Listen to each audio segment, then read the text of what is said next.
देखिए शिल प्रभुपाद का जो पुस्तक है ना बहुत प्रैक्टिकल है। हम लोग को लीला कथा में ही पूरा भांस के चला नहीं जाना चाहिए। हमारा जो अस्तित्व उसको शुद्ध करना है। ये है रियल भागवत क्लास। ऐसा नहीं कि चलिए हाँ कृष्ण ने पुतना को मारा, फिर तिन्नावर्त आया, फिर धेनुकासुर आया। ऐसे लीला में ठीक है, लीला अच्छा है, लेकिन लीला का हृदयंगम कब होगा? जब हमारा मन, जब हमारा हृदय शुद्ध होगा, चित्त शुद्ध होगा। तो चित्त शुद्धिकरण के लिए हमारे आचार्य द्वारा कुछ टेक्निक दिया गया है। ये सब टेक्निक है प्रभुपाद का भक्ति वेदांत तात्पर्य। ये टेक्निक जिसके माध्यम से हम लोग शुद्ध भक्त बन सकते हैं।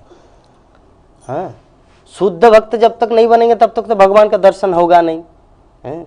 और शुद्ध भक्त बनने के लिए हम लोग को ये नियमित जो प्रैक्टिस, जो कुछ अभ्यास दिया गया, मंगल आरती करना, 16 माला का जप करना, दर्शन आरती करना, भागवतम क्लास अटेंड करना, और जिस भक्त समाज में हम लोग रहते हैं वो वैष्णव सदाचार को पालन करना। ये कुछ विधि है। इसको अगर हम लोग इग्नोर करेंगे, मान लीजिए जब 16 माला नहीं 64 माला जप करते हैं लेकिन भागवतम क्लास में नहीं आते है ना, तो शिल प्रभुपाद बोलते हैं कि गुरु अवज्ञा, जो 10 विध नाम अपराध है उनमें से सेकंड अपराध है गुरु अवज्ञा। अभी पूछ सकते प्रभु जी इसमें गुरु अवज्ञा कैसे हुआ? गुरुदेव तो बोले ज्यादा जप करने के लिए, मैं भागवतम क्लास में नहीं आता तो इसमें गुरु अवज्ञा कैसे हुआ? यस हुआ। भक्ति वेदांत तात्पर्य शिल प्रभुपाद रात जग जग कर तात्पर्यों को बनाए हैं और हम डायरेक्ट इसको इग्नोर करते हैं, नहीं मुझे नहीं पढ़ना, मुझे जप करना है। तो इसका मतलब हम भक्ति नहीं कर रहे, सेंस ग्रेटिफिकेशन कर रहे हैं, इंद्रिय तृप्ति। क्योंकि भक्ति जो ऐसा है कि भक्ति रसम सिंधु में रूप गोस्वामी बता रहे कि श्रुति स्मृति पुराणादि पंचरात्रिक विधिंग बिना एकांत की हरि भक्ति उत्पात एवं कल्पते। कि श्रुति शास्त्र, आचार्य, गुरुदेव, वैष्णव समाज जो कुछ हम लोग को रूल्स रेगुलेशन दिए हैं, अगर उसको हम लोग नहीं पालन करते, अपने मनगढ़ंत कुछ एक भक्ति करते, एकांत की हरि भक्ति उत्पात है, वो डिस्टर्बेंस है समाज के लिए।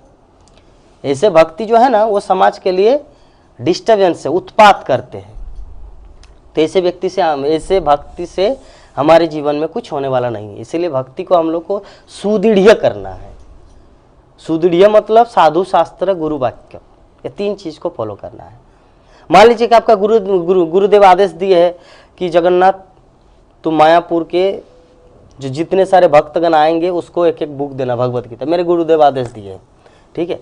और यहाँ पे अथॉरिटी बोले कि नहीं अभी भगवत गीता ये मत करो, आप संकीर्तन डिपार्टमेंट में जाकर उसको प्रचार प्रसार करो, विभिन्न जगहों में जाओ, बस में जाकर ट्रेवलिंग करो। तो इसमें अभी दोनों को मुझे बैलेंस करना है। गुरुदेव की जो बात है उसको भी मुझे रक्षा करना है, हाँ, और जो अथॉरिटी जो आदेश दिए, साधु गुरु अथॉरिटी जो आदेश दिए उनको भी मुझे फॉलो करना है। तो ये अपना कुछ बुद्धि का प्रयोग करना चाहिए। जैसे अपना बुद्धि का प्रयोग कैसे किया जाता है, उदाहरण स्वरूप ऐसे में तो शास्त्रों में कहा गया कि अपना बुद्धि का प्रयोग करना ही नहीं चाहिए। गुरुमुख पद्मवाक्य चित्ते ते कोरियाक्य आर न कोरियो मने आशा। गुरुदेव की जो वाणी है उसको एकदम चित्ते ते एक को, हाँ, नो ऑप्शन, दूसरा विकल्प नहीं होना चाहिए। आर ना कोरियो मनस, कोई दूसरा ऑप्शन ही नहीं है।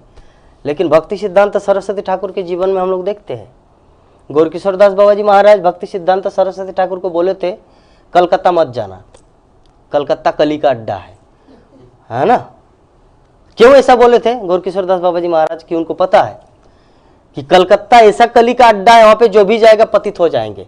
मैं जो इतना सुंदर आपको दीक्षा दिया विमल प्रसाद से, बारसवानी देवी दासी, मतलब बारसवानी देवी दैत दास जो नाम दिया, ये पूर्ण रूप से पतित हो जाएंगे कलकत्ता में, क्योंकि असत संघ है वहां पे तो साधु संघ है नहीं। इसीलिए क्या करना, तुम कलकत्ता मत जाना, उनके गुरुदेव का आदेश है। और श्रील भक्ति सिद्धांत सरस्वती ठाकुर 10 वर्ष तक यहाँ पे मासिरबाड़ी चैतन्य मठ, वहाँ पे 10 वर्ष तक हरिनाम जप किए। और जप करने के बाद पहला प्रचार वो कहाँ किया? मुंबई में, चेन्नई में, दिल्ली में, कहाँ गया? कलकत्ता। तो अभी कोई पूछ सकते हैं किस तरह का शिष्य है रे बाबा, गुरुदेव आदेश दिया और गुरुदेव के आदेश को उल्लंघन करके कलकत्ता में जाके प्रचार शुरू किया? नहीं, ये है उत्तम शिष्य का लक्षण। जो उत्तम शिष्य होता है ना, वो गुरुदेव के भाव का समझता है, शब्द को नहीं। शब्द में वो बोल सकता है लेकिन शब्द के अंदर क्या भाव छुपा है उसको वो समझ गए। भक्ति सिद्धांत सरस्वती ठाकुर इस तत्व को समझ गए कि गुरुदेव मुझे क्यों कलकत्ता जाने से मना कर रहे, क्योंकि मैं अगर वहाँ पे जाऊँ तो असत संग के प्रभाव से मैं पतित हो सकता हूँ, लेकिन मुझे वो नहीं बल्कि इससे भी कुछ करके दिखाना है। क्या करके दिखाना है? वहाँ पे जाके मुझे प्रचार करना है, शुद्ध कृष्ण भक्ति का प्रचार करना है।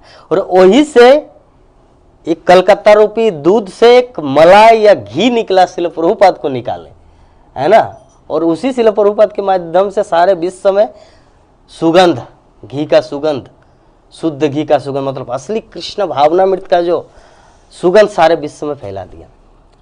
तो ये होता है आदर्श शिष्य और आदर्श गुरु का रिलेशनशिप, वो हमारी समझ के परे है। तो इसलिए हम लोग को नकल नहीं करना है, मतलब अनुकरण नहीं करना है, अनुसरण करना है। हमारे आचार्यों द्वारा जो दिया गया जो उपदेश है, इससे पहले हम नारद भक्ति सूत्र के दर्शन में जो सेमिनार में बोले थे कि 3 व्यक्ति 3 चीज़ देता है, वो सबको आप सबको पता है कि गुरु देता है आदेश, शास्त्र देता है निर्देश, और साधु देता है उपदेश।